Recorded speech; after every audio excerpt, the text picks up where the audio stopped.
ధ్యానం ధ్యానములో ఈరోజు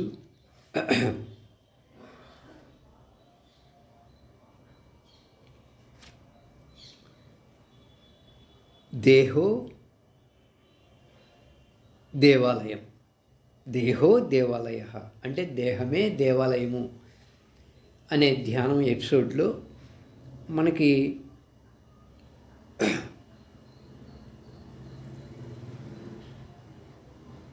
స్కందోపనిషత్తులో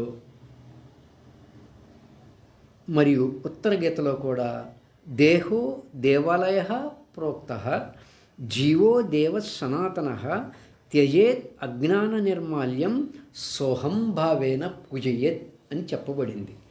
అంటే భగవత్ ఆరాధన అనేది చేయాలి అంటే సోహం భావేన పూజయేత్ అనేది ప్రధానంగా చెప్పేటువంటి మాట. అయ్యా, భగవంతుణ్ణి పూజించాలి అంటే ఎలా పూజించాలి అంటే సోహం భావముతో పూజించాలి అని చెప్పే మాట, ప్రమాణం చెప్పే మాట. ప్రతి ఒక్కరికి ఒక్కొక్క దేవతా ఆరాధన ఉంటుంది. వారి వారి ఇష్టదేవతల్ని ఆరాధించుకోవడం అనేది మన హైందవ సంస్కృతిలో ఉన్నది. రాముడు అంటే కొంతమందికి ప్రీతి ఉంటుంది, శివుడు అంటే కొంతమందికి ప్రీతి ఉంటుంది, విష్ణు అంటే కొంతమందికి ప్రీతి ఉంటుంది, అమ్మవారు అంటే కొంతమందికి ప్రీతి ఉంటుంది. ఎవరెవరి భక్తిని అనుసరించి వాళ్ళు వారి వారి దేవతామూర్తుల్ని ఆరాధించుకుంటూ ఉంటారు. ఇక్కడ మనకు ఉపనిషత్తుల్లో బోధించేది ఇక్కడ ఉత్తర గీతలో బోధిస్తుంది.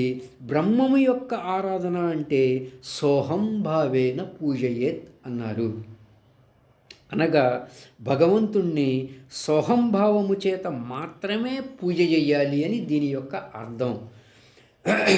సోహం అంటే సహ ప్లస్ అహం అంటే సహ అది అంటే సమస్త విశ్వమంతా వ్యాపకమై ఉన్నటువంటి పదార్థం బ్రహ్మము. ఆ బ్రహ్మము మన శరీరంలో ఆత్మగా ఉన్నది. సోహం అంటే అయమాత్మ బ్రహ్మ అని మాండూక్యంలో కూడా వస్తుంది. అంటే ఈ ఆత్మే బ్రహ్మము అని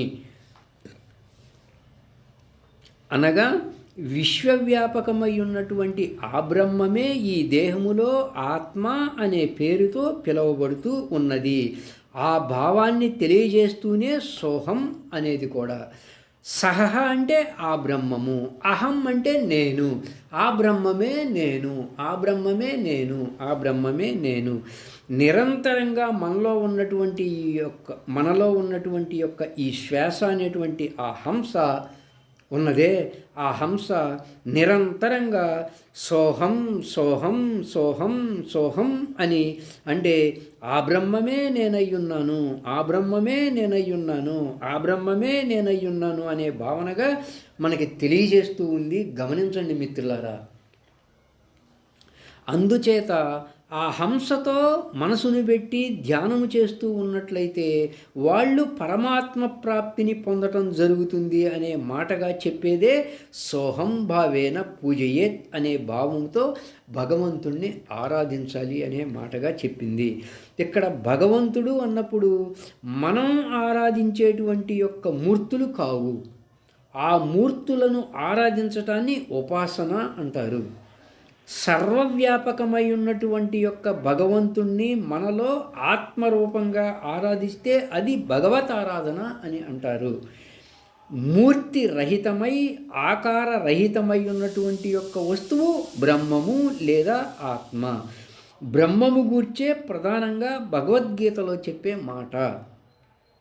అట్టి బ్రహ్మమును ఆరాధించేటువంటి సోహం భావేన పూజయేత్ అది హంస అనుష్ఠానము అంటారు. ఇంకో మాటలో చెప్పాల్సి వస్తే హంస వెంటే ఉంచటాన్ని, మనసుని హంస వెంటే ఉంచటాన్ని సోహంభావ పూజ అంటారు, సోహారాధన అంటారు. దాన్నే ఆత్మపూజ అని అంటారు. సర్వభూతస్థం ఆత్మానం సర్వభూతాని చ ఆత్మని సంపశ్యన్ ఆత్మయాజీ స్వరాజ్యం అధిగచ్చతి అన్నారు మలయాళ స్వాముల వారు. అంటే సమస్త ప్రాణుల యందు ఉన్నటువంటిది బ్రహ్మము. సమస్త విశ్వములో ఉన్న ప్రాణులు పరమాత్మ యొక్క ఆధారములో ఉన్నాయి. అట్టి ఆ బ్రహ్మమును బాగుగా దర్శిస్తూ ఉన్నాడు ఆత్మయాజీ. అనగా ఆత్మ పూజ చేసేటువంటి వారు అట్టి బ్రహ్మమునే దర్శిస్తారు అని చెప్పబడింది. దాన్ని ఆత్మపూజ అన్నారు. అట్టి ఆత్మపూజను చేయాలి అంటే సోహం భావేన పూజయేత్ అని చెప్తున్నారు ఇక్కడ. వినాయక పూజ అంటే వినాయక స్వామి విగ్రహం పెట్టుకొని చేసుకోవచ్చు. రాముడి పూజ అంటే రాముని విగ్రహం పెట్టుకొని చేసుకోవచ్చు. ఆంజనేయుడి పూజ అంటే ఆంజనేయ విగ్రహం పెట్టుకొని చేసుకోవచ్చు. అమ్మవారి పూజ అంటే అమ్మవారి విగ్రహం పెట్టుకుని చేసుకోవచ్చు. ఎందుకంటే ఒక ఆకారం ఉంది కాబట్టి. మరి ఆకారరహితమై ఇంద్రియ అగోచరమై యతోవాచో నివర్తంతే అప్రాప్య మనసో సహా అన్నది కదా. మనసుకి వాక్కుకి అందకుండా ఉన్నటువంటి యొక్క వస్తువు బ్రహ్మము. మనసుకి వాక్కుకి అందకుండా ఉన్నటువంటి యొక్క వస్తువు ఆత్మ అంటుంది తైత్రీయోపనిషత్తు. అట్లా అతీతంగా ఉన్న వస్తువుని ఆత్మస్వరూపాన్ని పూజ చెయ్యాలి అంటే ఎట్లా చేస్తావు అనే దానికి సోహం భావేన పూజయేత్ అనగా శ్వాసతో మనసుని ఉంచటమే, హంసతో మనసుని ఉంచటమే. దాన్ని ఆత్మ పూజ అన్నారు. ఎందుకు ఆ వాక్యము రావడం కారణము అంటే ఈ శ్వాస లేదా ఈ హంస అనేటువంటిది ఆత్మతో సంబంధం పడి ఉంది అన్నారు. ప్రాణము ఆత్మ నుండి పుట్టి బయటకు వస్తూ ఉంది అని ప్రశ్నోపనిషత్తులో చెప్పబడింది. ఆత్మతో సాక్షాత్తు అనుసంధానం కలిగి ఉన్నటువంటి యొక్క వస్తువు ఈ శ్వాస. అందువల్ల మహాత్ములు అనేటువంటి వారు ఆత్మతత్వమును అవలోకనం చేసేటువంటి భావన ఉన్నవారు శ్వాసను ఆశ్రయిస్తారు. ఎందుకంటే ఆత్మతో సంబంధం పడి ఉంది కాబట్టి. ఇక ఇంద్రియాలకు వస్తే ఇంద్రియాలు అనబడేటువంటివి ప్రాపంచిక పంచభూతాల యొక్క సంబంధ అంశాలతో సంబంధం పడి ఉన్నాయి. శబ్ద, స్పర్శ, రూప, రసము, గంధము అనేటువంటి 5 విషయాలు. ఈ 5 విషయాలతో 5 ఇంద్రియాలు సంబంధం పడి ఉన్నాయి. అనగా వ్యావహారిక వస్తువులతో ఇంద్రియాలు సంబంధం పడి ఉన్నాయి. పారమార్థిక వస్తువుతోనేమో హంస సంబంధం పడి ఉన్నది. ప్రపంచంతో సంబంధం పడి ఉన్నవేమో ఇంద్రియాలు, పరమాత్మతో సంబంధం పడి ఉన్న వస్తువేమో హంస అంటే శ్వాస. ప్రపంచంలో ఉంది ఈ రెండే, ఒకటే ప్రపంచము, 2 పరమాత్మ. హంస యొక్క మార్గములో పయనించినట్లయితే నివృత్తి మార్గంలో వెళ్తావని, ఇంద్రియాలతో సంబంధం పట్లట్లయితే ప్రవృత్తి మార్గంలో వెళ్తావని. సాధారణంగా లోకంలో ఎక్కువ మందిని ఇంద్రియాలతోనే సంబంధం పడి ఉంటాం. హంసతో శ్వాసతో సంబంధం పడడం అనే విధానం మనకు ఎప్పుడూ అవసరం రాలా. అయితే మహాత్ములకు దాని సంబంధం అవసరము, జ్ఞానము, ప్రయోజనం ఉండి వాళ్ళు ఆ శ్వాసనే, ఆ ప్రాణాన్నే హంస, సోహం, అజపానామ గాయత్రి, శబల బ్రహ్మ అన్నారు. ఆ శ్వాసని 2 ఉన్నాయి మార్గాలని గీత చెప్పింది. ప్రవృత్తించ నివృత్తించ, బంధం మోక్షం. అయ్యా ప్రవృత్తి మార్గము ఉంది, నివృత్తి మార్గము ఉంది. ప్రవృత్తి మార్గమేమో బంధం అన్నారు, నివృత్తి మార్గమేమో మోక్షం అన్నారు 18వ అధ్యాయంలో. కాబట్టి ప్రవృత్తి మార్గం ఒకటి, నివృత్తి మార్గం ఒకటి. విషయాల వైపు వెళ్ళే మార్గమేమో ప్రవృత్తి మార్గం, పరమాత్మ వైపుకు వెళ్ళేటువంటి మార్గమేమో నివృత్తి మార్గం.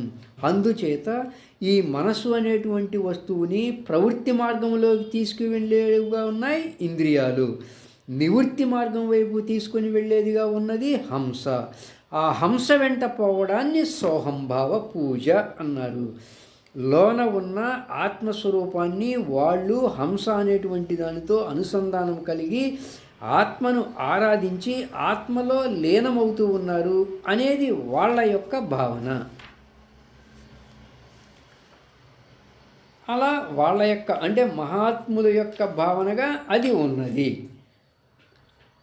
అందుకే స్పర్శాన్ కృత్వా బహిర్బాహ్యాన్ చక్షుశ్చైవాంతరే భ్రువోః ప్రాణాపానౌ సమౌ కృత్వా నాసాభ్యంతరచారిణౌ యతేంద్రియ మనోబుద్ధి ముని మోక్షపరాయణ విగతేచ్ఛ భయక్రోధ యః సదా ముక్త ఏవ సహ అని కర్మ సన్యాస యోగంలో చెప్పారు.